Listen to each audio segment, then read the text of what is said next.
for All. It's the podcast with Comedian Nazareth. Well, hello, and welcome to another episode of the Laughter for All podcast. I am Comedian Nazareth.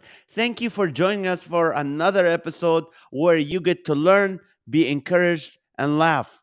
Now, it is called Laughter for All because that's the name of our organization, our ministry. That does not mean the show is funny all the time or just about laughing, but it's also about, helping you and learning something. That's what it is all about, and encourage you. That's very important for us. We would love to encourage you. So this show is about encouraging you. So thank you for joining us today. And what do you call it? This week I'm in town. Normally I never say that. I'm always like going somewhere. I'm in town this week.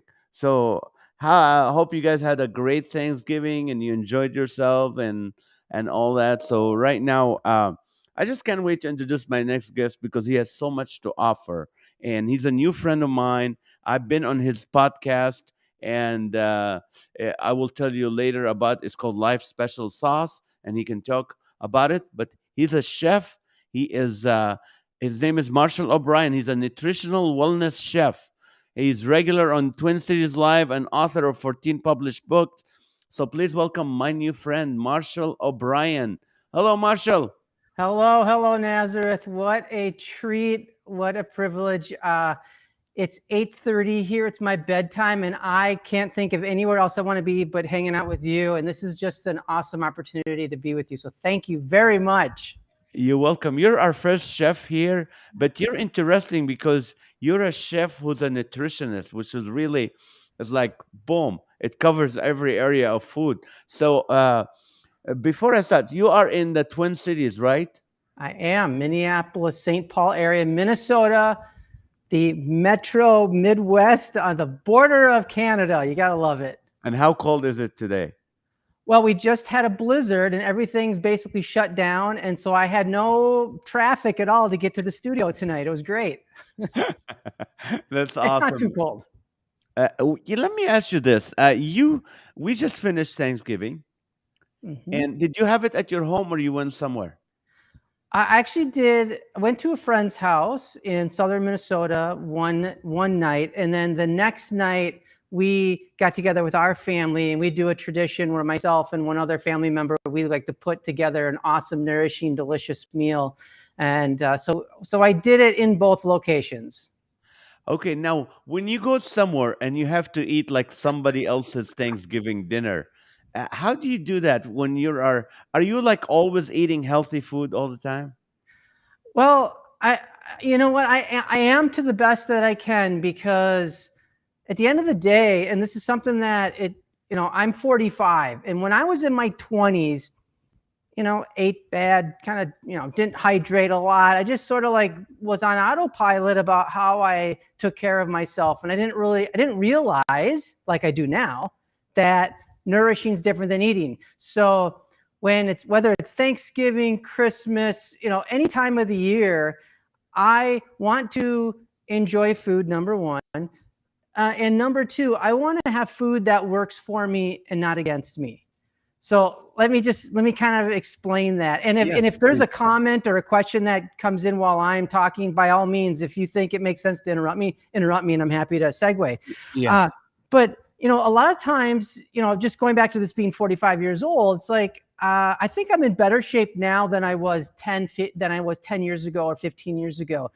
And it's because I have this awareness about the role food plays in my body. We know now that food can improve your immune system. And, if you're wondering why that's relevant or the context for that, the last couple of years now with the whole pandemic and the world going nuts, people are realizing if you have pre-existing chronic diseases, you're more likely to have mega problems from COVID and that sort of thing. Whereas if you are eating the right foods and you're getting good sleep and you're genuinely taking care of yourself, you're gonna more likely bounce back and not have the big complications. And food plays such a huge role. And this is something that I absolutely practice what I preach, but at the same time, I'm not militant about it. So going back to Thanksgiving, it was just a real privilege to be able to spend time with people that I really care about. And we went to a longtime childhood friend of mine's, known him for 35 years. We met in 5th grade basketball, and his parents were there, and they were like my unofficial parents. And so to be at the table with them and with Stuart and his wife and my kids, I actually had an impromptu give gratitude where I stood up and I just said, hey, I wanted to say thank you to you, Stuart, for being my friend for this long. I mean, I'm getting emotional thinking about it. And I thank them for hosting, because they didn't have to invite us. They could have just done their own thing. And I got to say thanks to his parents.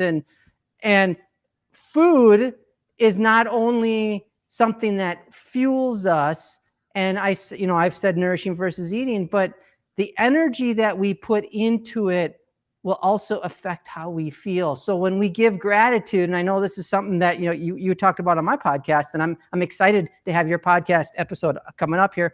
But when you can appreciate what you're eating and knowing that it's something that's going to actually help make your day a little bit easier, that's powerful. And the point I want to make is I'm taking control of my life. So whether it's Thanksgiving, whether it's any time of the year, I want to empower people in their kitchen and in their life so they can make the changes that they want in their life. And I definitely start with me.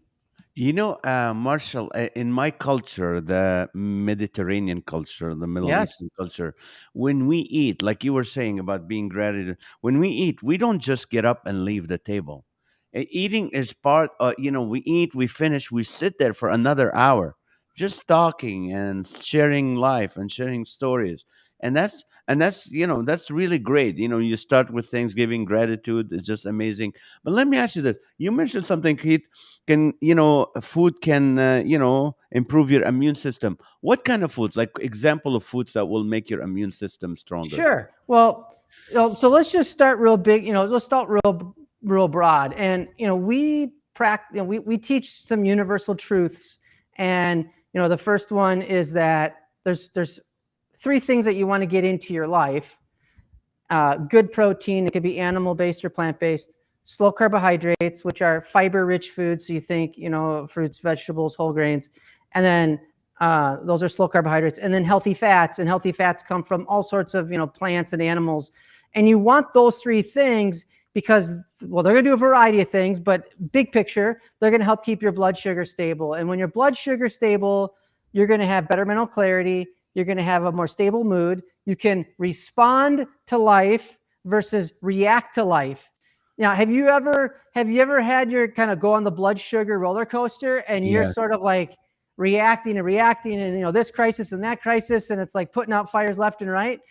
That's a stressful way to exist. And a lot of people, and I was like that. I mean, and sometimes I'm like that. I'm human. I mean, I don't get it right all the time. But I'm sharing that big picture because if we're always up and down on that blood sugar roller coaster, that beats on our immune system. So if we keep our blood sugar stable, that's going to help the immune system. Now, specifically, what are the kind of foods that you want to focus on? You're going to want to focus on magnesium-rich foods, potassium-rich foods. So you think, dark leafy greens. There's a lot of vegetables.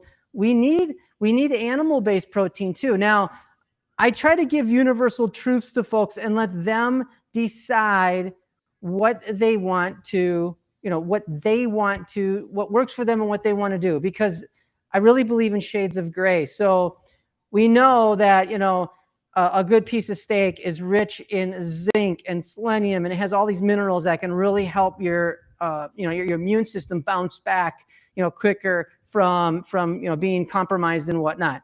But if somebody's a vegetarian, well, there's other sources of foods that you can get that from.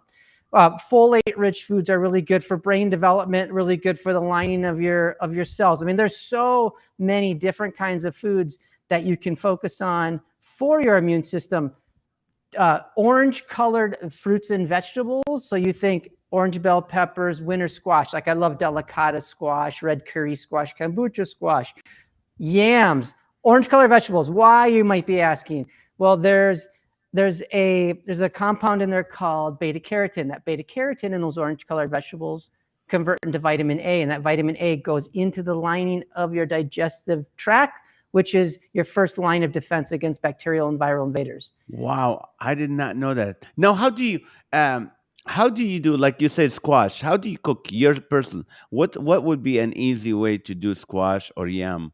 It's okay. Well, okay, there's a variety of ways, and for starters, a big thing we do, it's one thing to, you might say, hey, I know that I want to use food to work for me. I want to improve my immune system, reduce stress, reduce headaches, improve digestion, have more energy, whatever the case may be.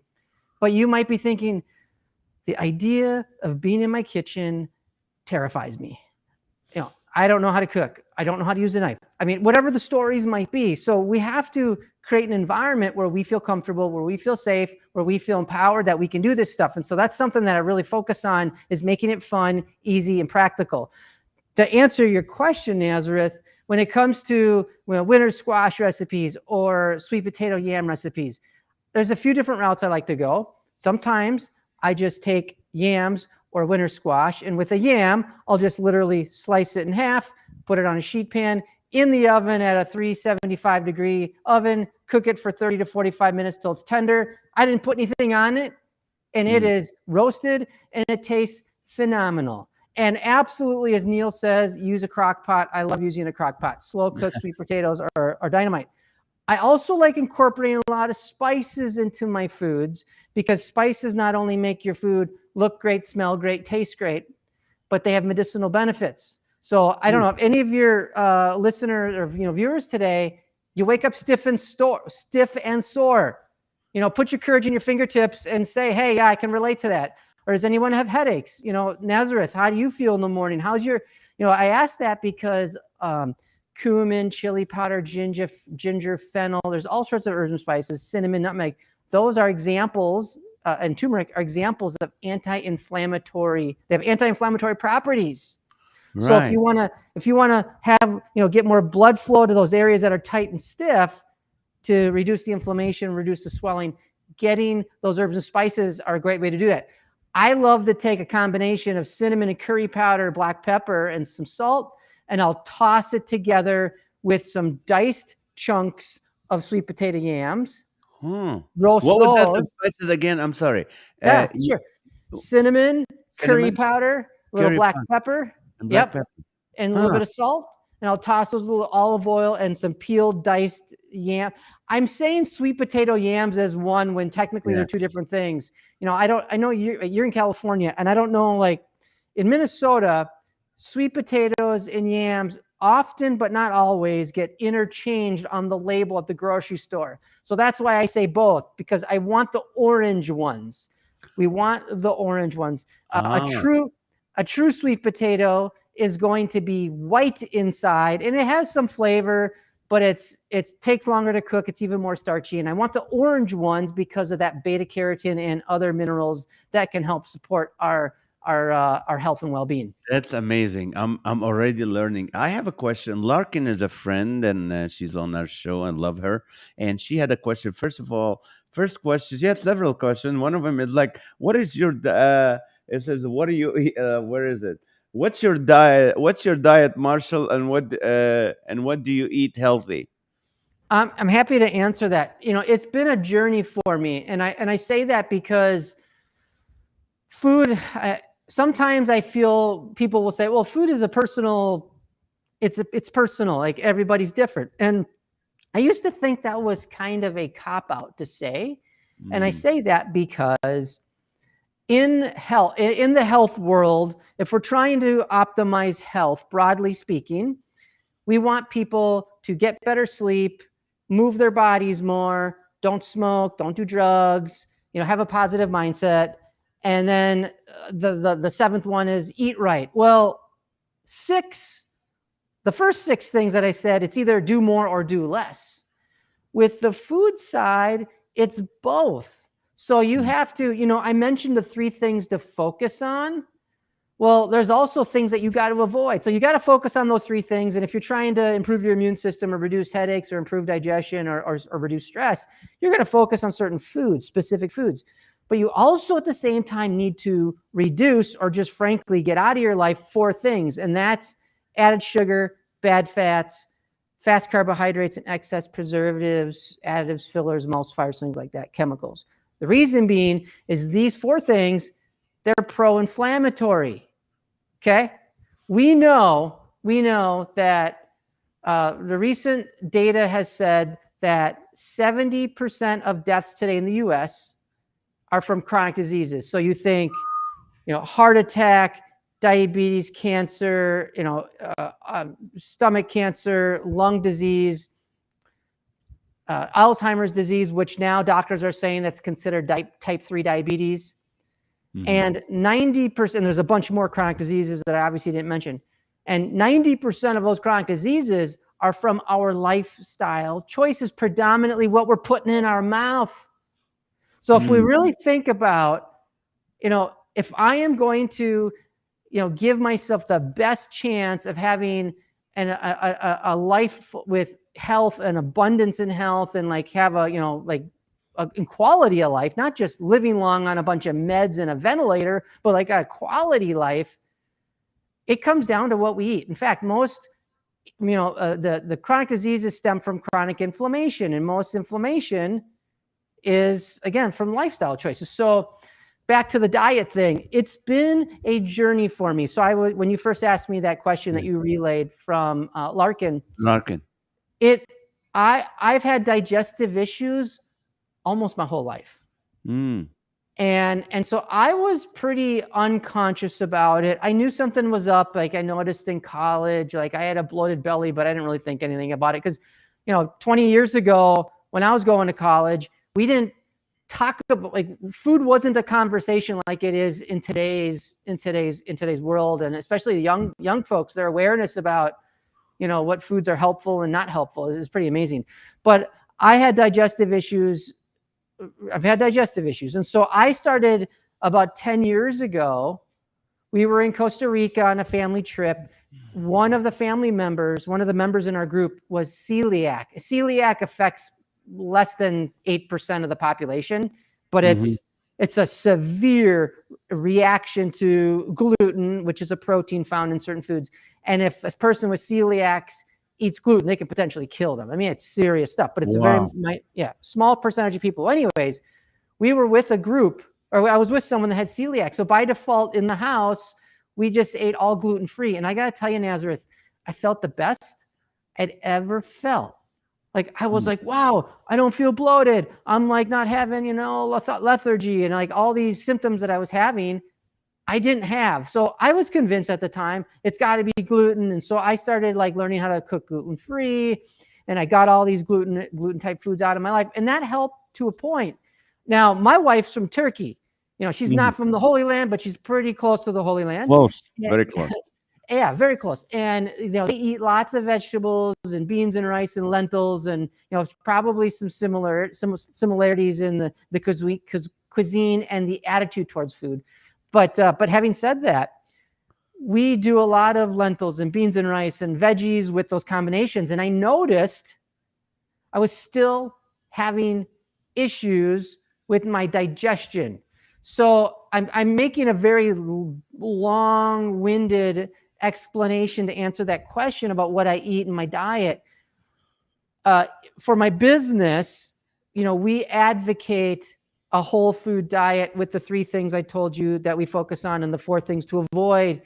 And what I learned was when I eat lots of beans and rice and vegetables, it actually works against me. And this was kind of it was a paradigm shift, because I'm going, wait, but I'm doing all the things that we're advocating and we're getting all this great feedback and people are improving their health and quality of life. But here I am still having issues. So I had to start picking foods out. And then when I did eat those foods, being really strategic on how much I ate, because what I learned was I can eat some beans and rice and I'm okay. I just can't do a bunch of beans and rice and a bunch of veggies. I can do a little bit of veggies. I'm okay. But now I focus more on, good animal-based proteins with some vegetables, or I might have a little bit of lentil soup, and I've had, some vegetables earlier in the day, and now my body it works much better. And I also, big thing is I don't eat late at night.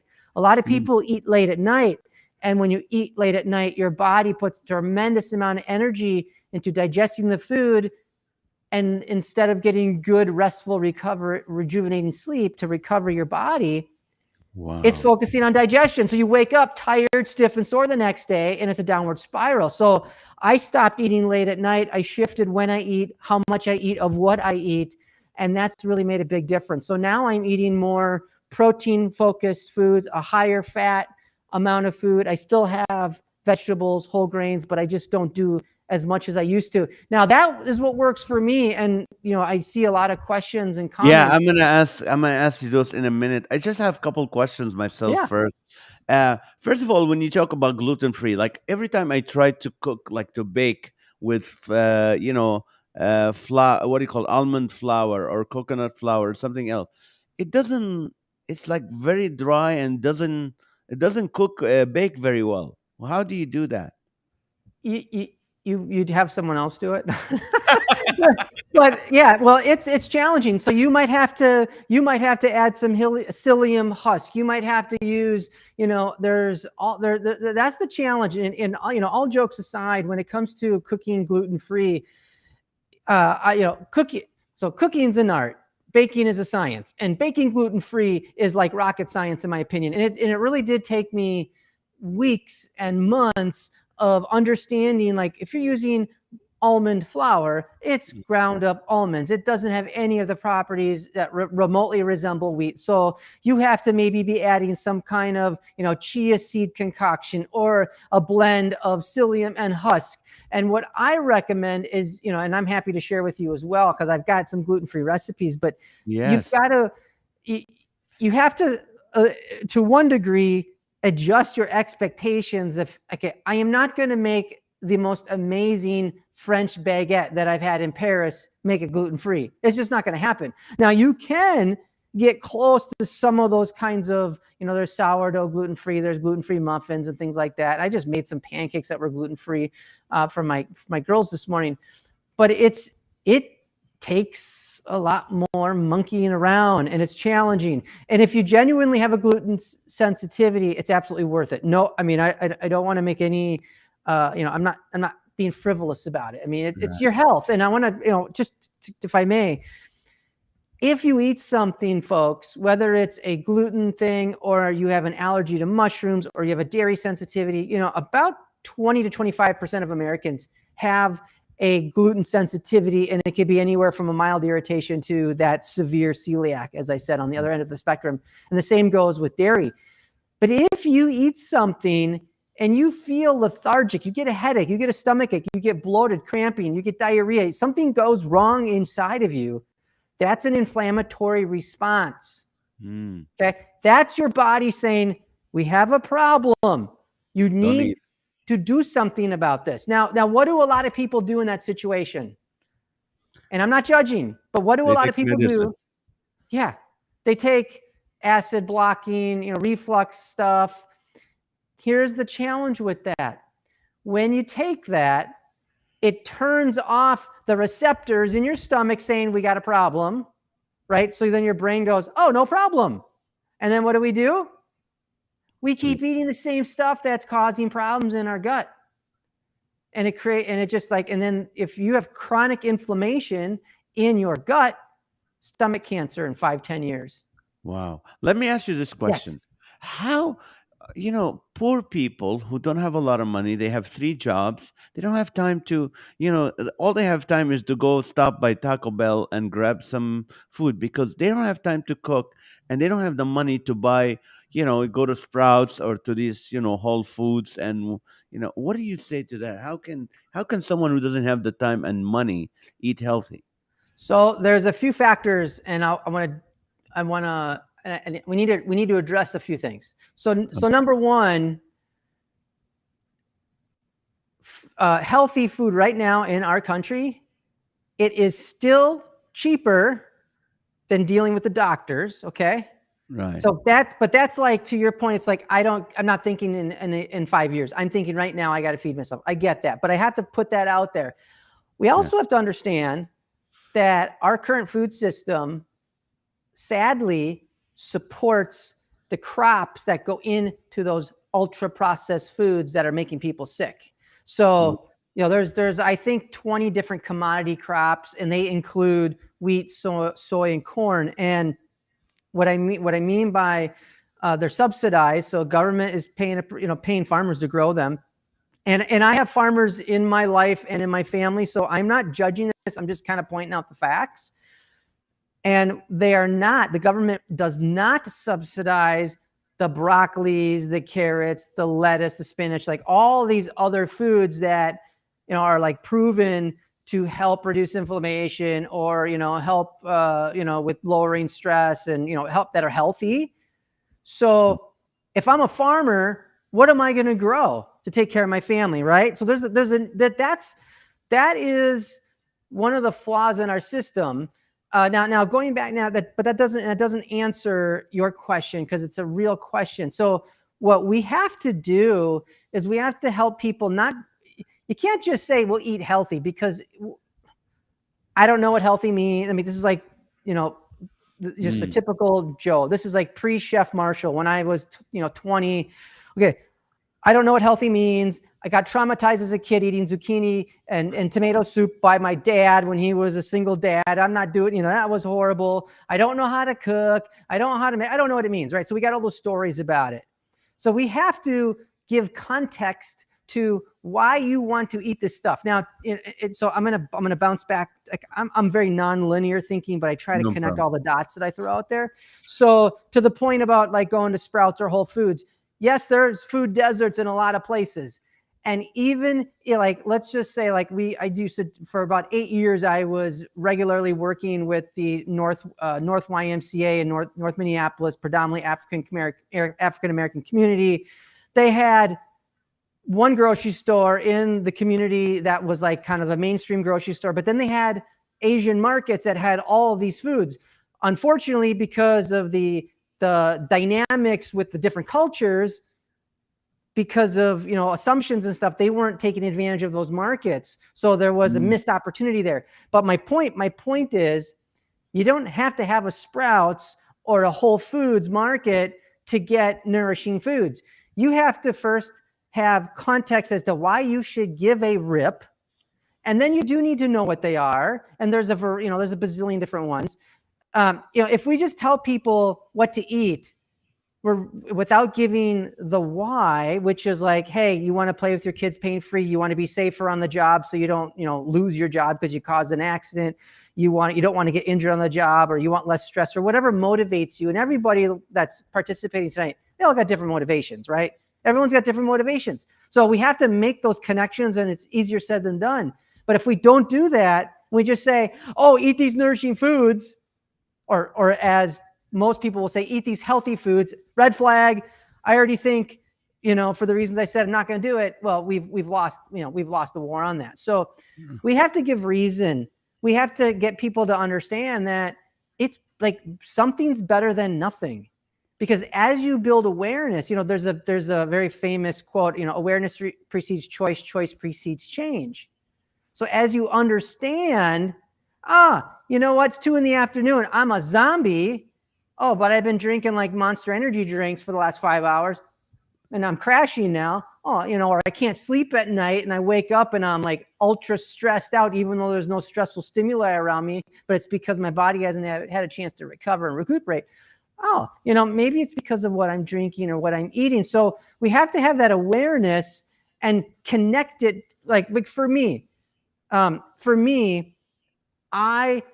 I genuinely, I practice what I preach. I want my kids to be able to, when they see when they think of their dad or I come up in a conversation, I want them to go, yeah, he was legitimate. He did what he was honest. He did what he said. Yeah.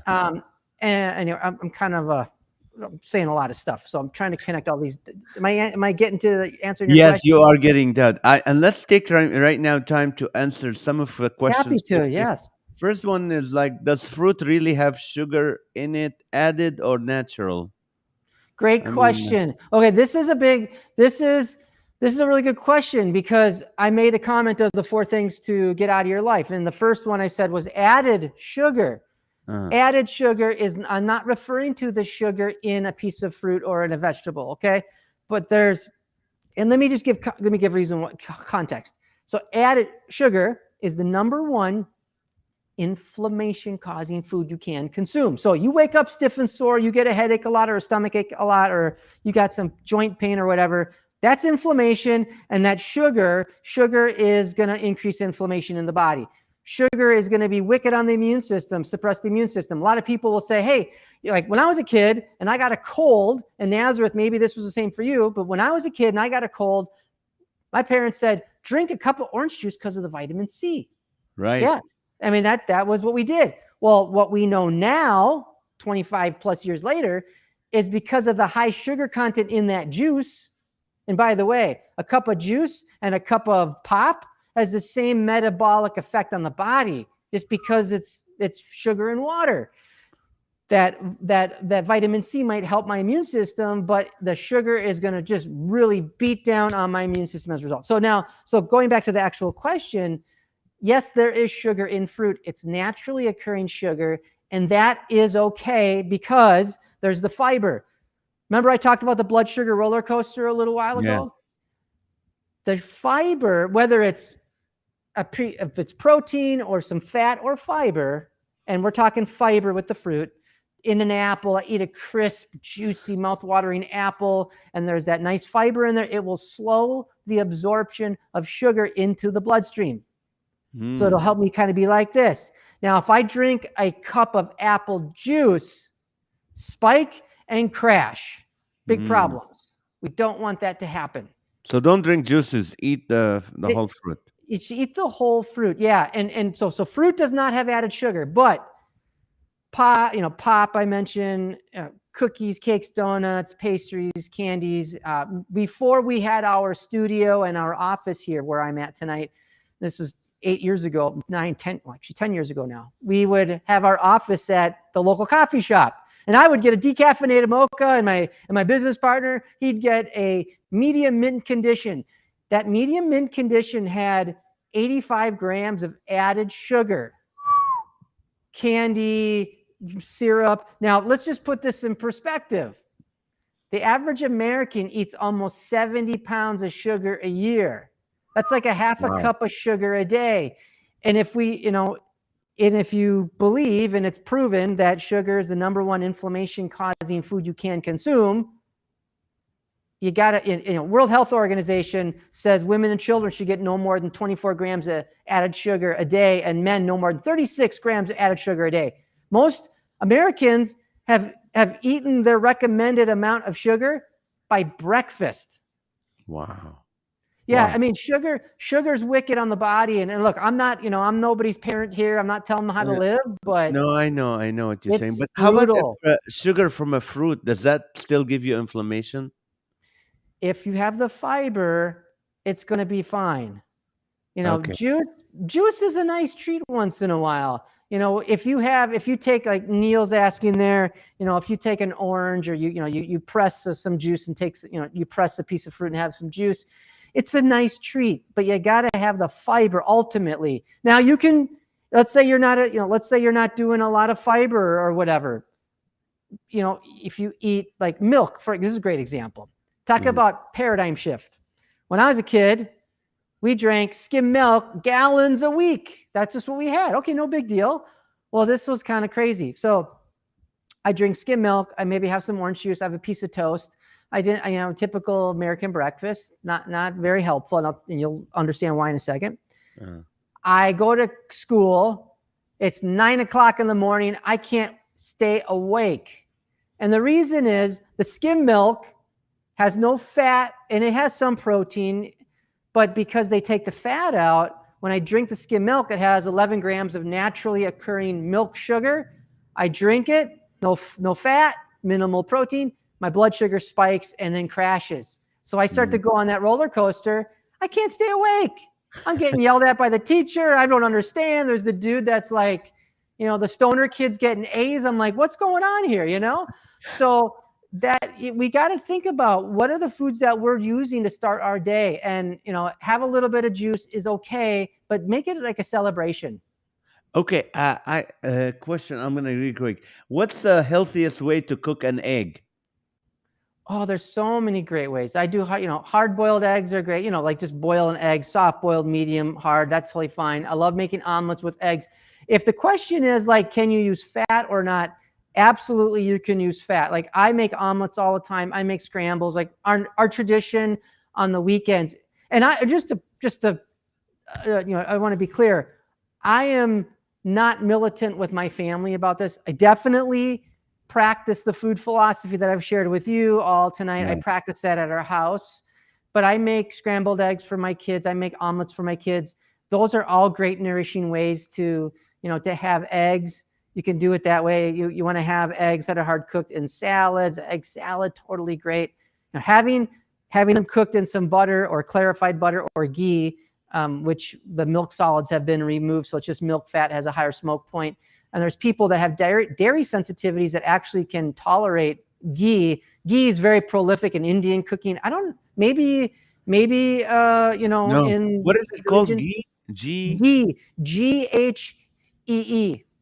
G. Oh, where do you get that? Well, you can make it yourself. It's really simple, or you buy it. I mean, you can get just about anything anywhere. I mean, any major grocery store will sell ghee in the refrigerated section, along with butter, or maybe like other specialty dairy type stuff. Is it okay to cook with coconut oil? Well, the research that we've done for our company, we say yes. And what you want to keep in mind is, if you refine, like if you take an oil and you want to have a higher smoke point so you can, deep fry, which I don't do deep frying, but there's a lot of refined vegetable oils, and that refining process takes a lot of the nutritional value out, and it takes maybe some of the color or the aroma to make it a little more neutral tasting. Well, there's a downside, because they maybe once had a nourishing oil, and now it's not really going to work for you. And specifically with the coconut oil, it has it's a saturated fat, and I don't want to get into all the details on it, but and I didn't mean to air quote, it's genuinely a saturated fat. However, it has anti-inflammatory properties. It can help make hair and skin less brittle, nails less brittle. What we try to say, just focus on as minimally refined fats as possible. So if you're going to do some coconut oil, have it be it would be extra virgin or cold press, so it's very minimally refined. It's solid at room temperature. I cook with it. We use it, especially when our kids were younger. We would use it for like rashes. I mean, just to be clear, it'd be separate cooking rash oil, cooking oil. Yeah. Okay. See, I'm with a comedian. I'm really self-conscious about No, my jokes. you have a lot of knowledge. Neil asked, "Do you take supplements to help gut health?" That's a great question, Neil. So I used to do a lot of probiotics. So supplements is a generic term for, it could be, supplements for all sorts of stuff. And to Neil's question, what he's asking, or what I think he's asking, are like probiotic, or there's a new term called postbiotics, but let's just, the one that most people know about are probiotics. So probiotics are a bacteria, and you've heard maybe you've heard microbiome, and you're hearing more and more people talking about, I got my saliva checked, or stool sample for, the bacteria, good bacteria versus bad bacteria. Your gut. So, it's talking about immune system. Over 70% of your immune system is in your gut. So just think about, for anybody out there that is like, oh, food doesn't matter, but why am I sick all the time? And I'm going through the drive-thru all the time, or I'm eating, ultra-processed foods.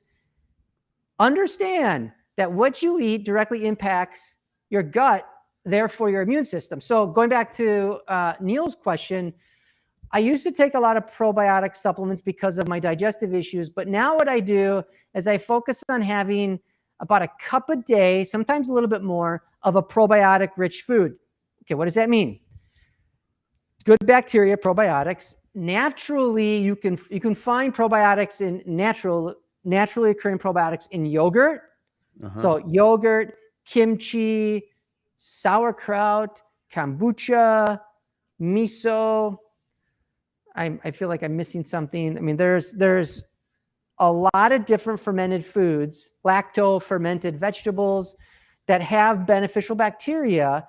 And if you eat, just have a cup a day of that, it will help your gut, thus help your immune system. And I'm convinced, because I eat about a cup, I eat with a combination of kimchi, sauerkraut, and yogurt, 1 cup a day. And I also take a hot sauna. I don't know if there's such thing as a cold sauna. So I take a sauna. It's hot. I take a hot sauna and I take a cold shower. I do those 3 things. And even before I did the sauna and the cold shower, I was doing fermented foods every day. That helps my immune system substantially be able to be more resilient from, the bugs and all that kind of stuff. Okay, a quick question. I know you're not a physician, and this is just our advice. My mom has diverticulitis. What's the best diet for that diagnosis, which is, I think, a colon disease? So I actually would ask if you would be willing to email me, Chef Marshall at chefmarshallobrien.com, because we don't have a program for that, but we have some resources that we've pointed people to, because that question has been asked, not very often, but it has been asked, and I'm more than happy to share those resources with you. I mean, just like first reaction is, whatever she can do to get added sugar out of her life would be absolutely huge. I mean, sugar totally messes up your gut microbiome. I mean, it just wreaks havoc on your immune system. Again, if you reach out to me, and you can go to my website, chefmarshallobrien.com, and just go contact and fill in your name and make sure to put your email address, correct spelling of your email address, and tell me, and I will follow up with you and send you some information. Okay, Sarah was asking, what do you think about those who don't eat much vegetables but lots of fruit? Is it possible to overload on fruits? So there's evidence that goes back and forth on that. Our philosophy is, 2 to 3 cups of fruits a day, and when possible, focus on low sugar fruits. So berries, blackberries, blueberries, strawberries, raspberries. There's, mulberries. There's all sorts of low sugar berries, because we talked about with the sugar issue. There's other philosophies that say, you can eat as much fruit as you want. Just watch out for like starchy, high carbohydrate stuff. You got to figure out what works for you. And if you genuinely are feeling consistent on your mood, consistent on your energy, you're not having digestive issues, then you're probably doing okay. Okay, let me ask you this, a personal question. After Thanksgiving, I ate like 4 pies myself, which is normal. I'm normally eating healthy, but I love banana cream pie, so I ate the whole pie my first day. Okay. And I decided, I was watching TikTok, and this physician was talking about, like you were saying, about the inflammation of sugar and stuff. So for the last 2 days, I have not eaten anything, no fruits, no sugar, no bread, no carbs. I just had protein. Yep. And today I had a salad with shrimp, and I had. So is this healthy or just crazy? Well, I'm curious, how are you feeling? How did you feel the day after you had the 4 pies? I had the day before or after? No, the day after. I mean, I kind of. I mean, like no baloney. Like, how did you feel? Horrible. I mean, I know. I mean, I take anti-inflammatory because of my rheumatoid, and I think so. I take anti-inflammatory, but I've always eaten a lot of sugar. I mean, dude, that sugar is wicked. That's I know. It's perpetuating the inflammation, my friend. But the first day I stopped, I had a headache. Yes. And then today I'm feeling great, but I'm going, wait a minute. How can you continue if you can't eat fruits, or you can't eat breads, or you can't eat anything with sugar? Is this healthy to continue that way? Absolutely. Yeah. I mean, again, everyone is different. You could have 100 people together and have 80 different unique dietary needs. And The sugar piece, I'm not so concerned if the sugar is coming from a vegetable or a fruit. It's when it's coming from, I'm sorry, but when it's coming from the banana cream pie, or in my case, I like apple pie and I like chocolate chiffon pie. Oh, okay. Now, I shared that I had a great positive Thanksgiving experience, and I did. I also I am really conscious about what I eat, and I'm really meticulous about what I eat, how much I eat, when I eat. Thanksgiving, we're at friends. I ate too much, way too much, and I ate way too much of decadent foods. So, and then so the next day I was a train wreck. The next day I'm cooking all day for the second Thanksgiving for my family, and I eat more nourishing stuff because I'm cooking it, right? So I kind of got the bumpers on, but I still ate too much. But so that was Friday. Saturday and Sunday, I felt like I was in a haze. So now it's Tuesday night, and I'm starting to get back to normal. So going back to your question, you've got to figure out what gives you the best source, what gives you the best source for consistent energy, stable moods. I mean, if you're on the blood sugar roller coaster and you're on stage doing your comedy and you're and you're all over the place, dude, you're going to be misreading the crowd. You might just be off a little bit on your punchlines, whatever the case is. You can't afford that. You don't want that. So I think you had some aha opportunities with, and I'm no jokes here, but with the pie, and then just recognizing how you felt the next day. And now you're going, all right, cut the sugar and just focus on slow digesting foods, proteins that are going to help keep that blood sugar stable. Another thing too, excess sugar slows down our metabolism, and our metabolism allows us to maintain, gain, or lose weight, amongst many other functions. But can I survive without eating sugar? Well, your brain can't store energy, so it needs glucose. Glucose is a form of sugar. It needs glucose to function. So some people will say, well, I'm just going to do some kind of artificially flavored food, or a diet beverage or whatever, and it's got an artificial sweetener. The problem with that is when you take those, your brain thinks it's getting nourished, so it's happy for a few minutes, and then it realizes, hey, I didn't get what I need. So then it starts to crave simple carbohydrates, also known as sugar, and then we start to eat the wrong things, and we might eat too much of the wrong things, and it takes us in a downward spiral. It was Stanford.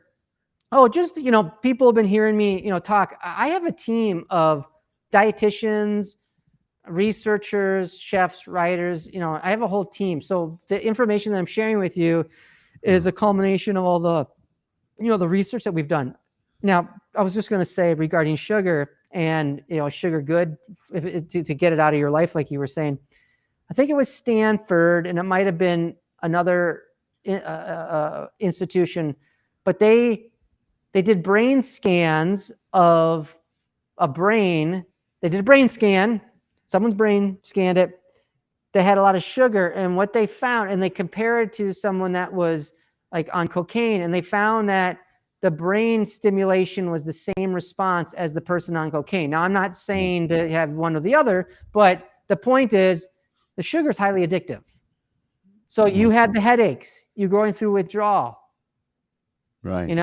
I mean, and sadly, sugar's in over 80% of all the foods that we have access to in the U.S. It's in everything. Condiments, sauces, spice packaging is normally not, but it is in all these ultra-processed foods. I mean, it's creating a whole host of problems. It's tanking excess, ultra-processed foods in conjunction with lack of activities, tanking men's testosterone. It's affecting kids' ability to focus and adults' ability to focus. I mean, it's creating a lot of problems. Okay, let me ask you this. What's the best, there's stevia and the new stuff that's not like a sugar replacement or something. Are those good? What's the healthiest sugar, substitute you can have that's not going to tell your brain, oh, I'm having sugar? Well, okay, so in an ideal world, you would eat a cup of strawberries. or an apple or a banana. But that's not what you're asking. Well, Right. so stevia, I heard you say stevia. Oh. Stevia comes from a plant. It's a stevia plant, and it's a sweetener. It has a bitter aftertaste. Food manufacturers, as a result, they took the plant and they did a bunch of scientific voodoo magic on it to make the bitter stuff go away. And now they have the stevia product, and there's a bunch of different brands that they have, the different label, whatever, branded stevia type sweeteners. My philosophy is, if it's not again, going back to how processed is it? If it's leaves that are turned into powder and it's stevia and it's just dried up leaves that are turned into powder, it's probably fine. But if it goes through this, just let me give you an example. 8 years ago, we were working with school districts here in Minnesota and helping them with their nutrition programs, and a major food company there was a major food company in town. They were trying to get into the school milk industry. So the dairy industry, focusing on school lunch. School lunch is a huge multi-billion-dollar experiment for food companies to get. Anyway, I have strong feelings about it. But anyways, point is, they wanted to get into the milk industry for school lunch program. And they had a stevia sweetened milk. And they wanted our feedback. They said, hey, how do we do that? Will it work? Blah, blah, blah. Not like, will it work, but how do we talk about it? And we said, here's your problem. Is today's parents are really conscious about the ingredients in these products. And because you write on your label natural flavors, and sometimes people will say, well, you're being like scare tactics. I'm not trying to be scare tactic here, but if it's a proprietary blend of some kind of sweetener that you can't just say it's honey or stevia or maple syrup, people are going to scrutinize it. And back to your original question, we're more likely to say, don't go for it, and just focus on, if possible, raw, unpasteurized local honey, or a real maple syrup, or a unrefined cane sugar. Just, again, the least refined, the better. And if it's, sucralose or sweet and low, those are artificial sweeteners. They're going to work against you. Artificial sweeteners will also slow your metabolism. They can be pro-inflammatory as well. They can be a big problem. Those are great questions. Yeah. Okay. I want to switch to what you do and what you do for people, for companies, for everybody. Sure. But before I do that, two quick. What do you think of the keto diet? Hey, if you can find a way to eat that gives you, that helps you sleep good, that will help you stop having digestive issues, stop having headaches and things like that, and genuinely feel refreshed and energized, I say go for it. I don't eat a keto-based diet. I'm not strict on it, but I do eat a higher protein, higher fat, because I found that keeps my digestion going better than a strict vegetarian diet.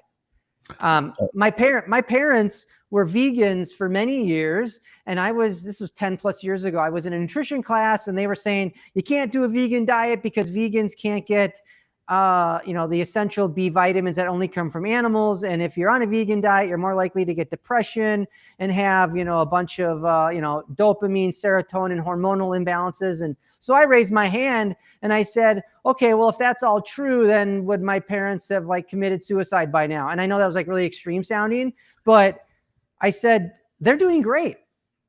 It doesn't work for me, but it worked awesome for them. So keto diet might work great for some people, but you need to know what you're doing. The couple of things you got to think about. To me, it's all about lifestyle, and you want to be able to do something that you can do long term. And if it's meaning sustainable, you can easily prepare these foods, or someone you have in your life. My wife has someone that always cooks for her, wonderful for her, not so much for me, but that's a different story. But if you can have if you can have this work for you long term, great. But if you can't, you got to think of the is it sustainable? And a keto diet can be great for some people. again, everybody's different. And I sometimes people are like, hey, come on, man, that's not, but that's just the world we live in. Different ways of eating work for different people, but you really got to listen to your body. Right. What about the intermittent fasting? Is that healthy? Absolutely, it is. There's tons of research on it.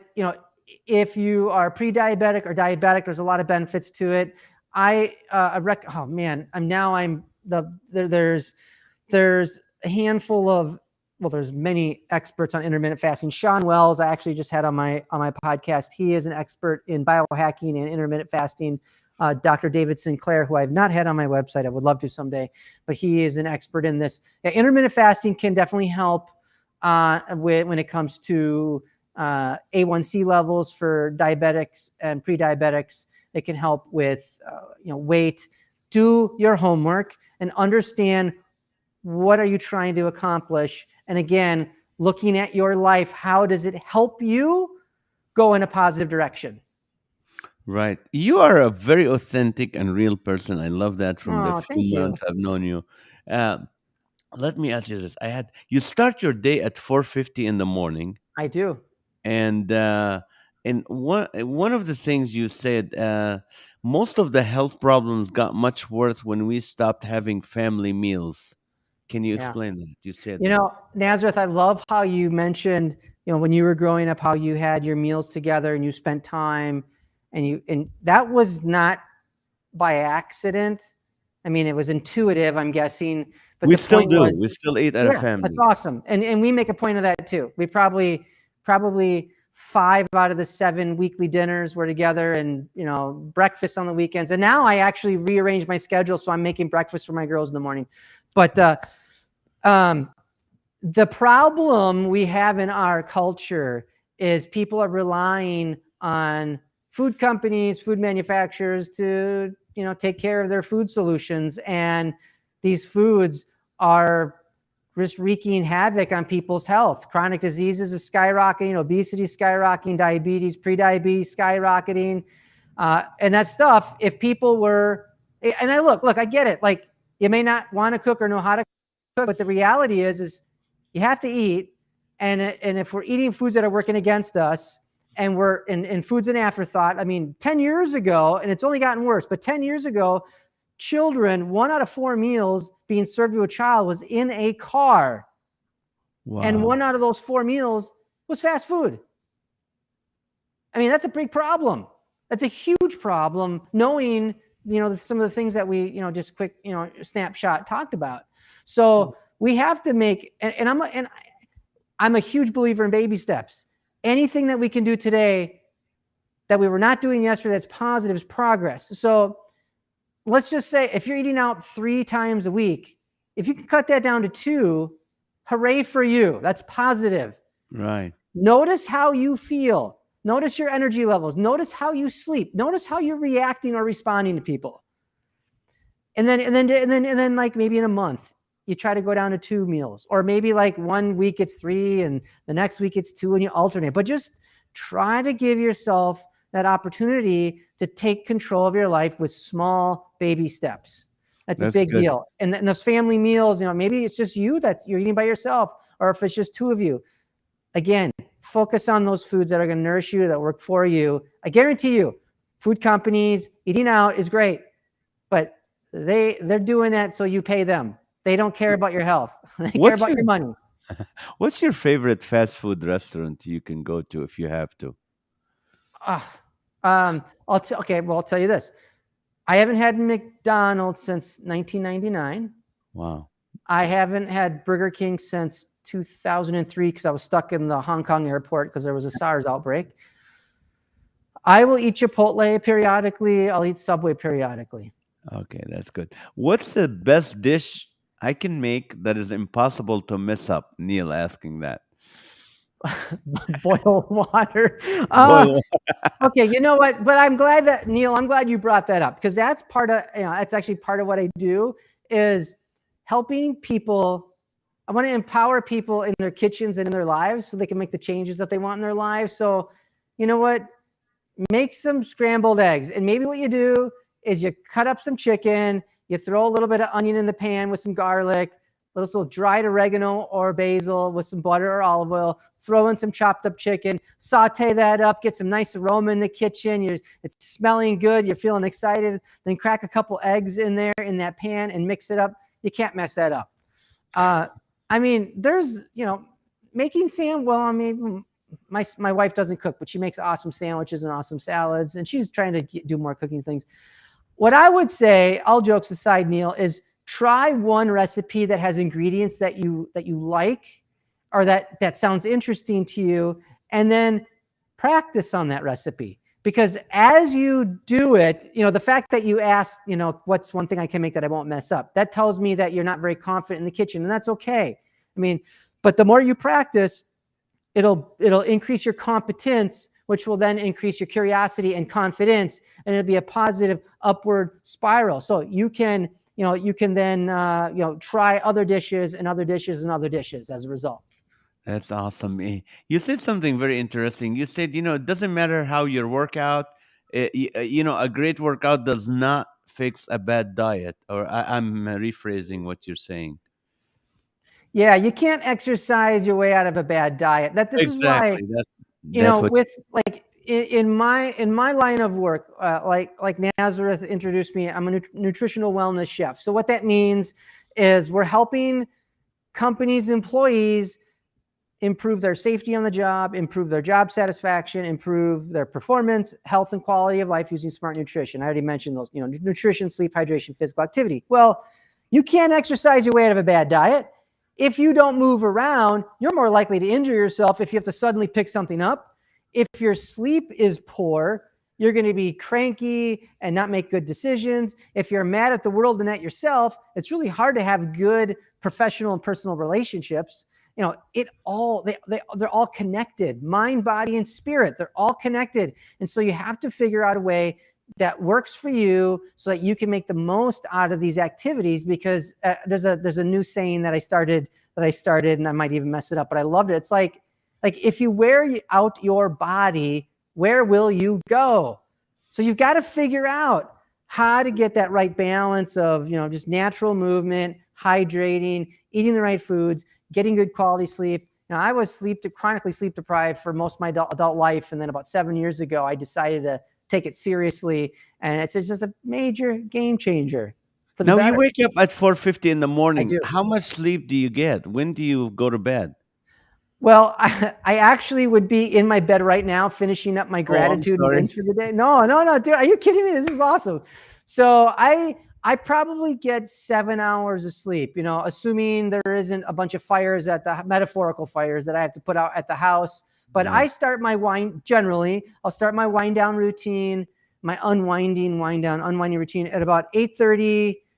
Write out my gratitude. I go through this process and write my wins, what I loved about the day, how did I give today, what did I learn, what did I bring value, et cetera, et cetera. And then it's lights out between 9:30, 9:45, 10 at the absolute latest. Tonight's going to be a little different. And then get up at 4:50. I got my morning routine, and out the door by 7 o'clock. Well, I used to be out the door by 7, but now I'm helping with the kids in the morning, so I've had to modify that. But I'm done with my routine by 7 o'clock in the morning. Okay, let me ask you this, and I appreciate your time with me. I know. Oh, this is a treat. I've had a blast. You're Jewish, and your wife is Muslim. How was your wedding? What was your wedding like? And which war zone was it at? That was fabulous. Okay. Yes. And okay, I want to throw my own joke in there. So, it's like I got my two daughters, right? I got my Turkish wife, and the Mediterranean passion, right? Right. The Mediterranean passion. And then with my two 11-year-old and 8-year-old, I got three women in the house. It's like Marshall and the Estrogens playing tonight at 8 o'clock, That wasn't that funny. That was funny. I know. I have estrogen dripping from my ceiling. I have my mom, my wife, and 2 daughters in the house. Love it. That's awesome. Yeah, we've been married for 17 years. We had a pretty non-religious. I say that because it was, we had some passages from the Prophet, the book by, and I can't remember the author's name, We had some passages taken out of there. We had, best, grooms, people, stuff like that. There is a Turkish tradition that they did do, and maybe they do this where you grew up, but at the end of the night, we would go to the hotel. My brother-in-law walked me to the hotel room, and then he slapped me in the back into the hotel room. That's a Turkish tradition. Well, it's not a tradition. He was just trying to, because you married his sister. Oh, that's funny. That's funny. Yes. I don't want to. I'm originally from Israel. I'm a Christian Palestinian, and I did not come to know Christ till I was 28. And I was researching, there's a higher power, there's something out there. And for me, it was revealed through the Bible that who God is. And I've listened to you a lot, before I have you in the show. And I see we are going in that direction where you understand there's a creator and he loves you, and you love gratitude and stuff. So maybe we can carry that conversation sometime. But it'll be a treat. Love to. yeah, I would love right now to tell people how can they get a hold of you. What's the web? I'm gonna start typing myself the website and the email. What's your website? ChefMarshallO'Brien.com. Marshall. Yep. O'Brien with an E. Yep. .com. And you've got it. I think if the label, ChefMarshallO'Brien.com. Perfect. Yep. No comma. ChefMarshallO'Brien.com. You can also get me on Instagram at Real Chef Marshall O'Brien. My Instagram account got hacked, so I had to make a new one. So Real Chef Marshall O'Brien. Instagram, Chef Marshall O'Brien. Facebook. I've got a Chef Marshall O'Brien TikTok. Still trying to figure out what I want to do with that. But I'm very, any way I can be of service, any way I can answer questions, any way I can help. Yeah, my podcast, I have a one question show podcast, Life's Special Sauce.